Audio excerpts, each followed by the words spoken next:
اللہ پاک ان کے گھر والوں کو صبر جمیل عطا فرمائے۔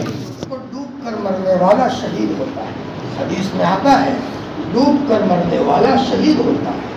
اور شہادت کا مقام بہت بلند ہے۔ دنیاوی اس امت کو اللہ نے نخروں سے پالا ہے، نخروں سے، کہ اگر تم خون نہیں بھی بہاؤ گے، لیکن اگر ایک عورت درد ذہ میں مر جاتی ہے تو شہید، پیٹ کے درد میں مرا یا کوئی مری ہو بہن وہ شہید، جل کر مرا وہ شہید، اگر دیوار گر گئی مر گیا وہ شہید، کسی جگہ پر کھڈے میں گر کر مر گیا وہ شہید، اور کوئی ڈوب کر مر گیا وہ بھی شہید۔ اللہ کی طرف سے شہادت کا مقام ہے، اور شہیدوں کو اللہ پاک اپنے یہاں بہت بڑا مقام دیں گے۔